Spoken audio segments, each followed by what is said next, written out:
مزدوروں کا عالمی دن 1 مئی دنیا بھر میں مزدوروں کے عالمی دن کے طور پر منایا جاتا ہے، جس کی ابتدا شکاگو کے شہیدوں کو سرخ سلام سے ہوتی ہے۔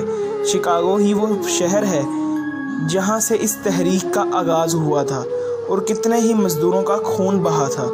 یوم مئی بھی اب بہت سے دوسرے ایام کی طرح ایک تقریب اور تہوار بن کر رہ گیا ہے۔ 1 مئی ہر برس آتا ہے، اپنے ساتھ کتنے ہی سوالات لاتا ہے اور پھر اگلے برس تک یہ سوالات جواب کے طلب رہتے ہیں۔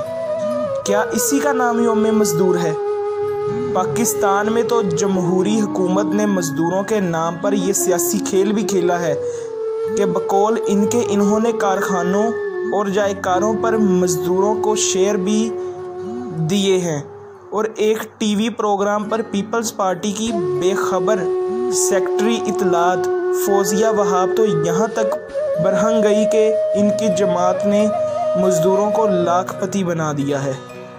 حیرت ہے کہ عوام اور مزدوروں کے نام پر حکومتیں حاصل کرنے والی طاقتیں بھی مزدوروں کے نام پر مزدوروں کا استحصال کرتی ہیں۔ بیچارے مزدور کہ جنہیں شیئرز کا مطلب بھی نہیں پتہ۔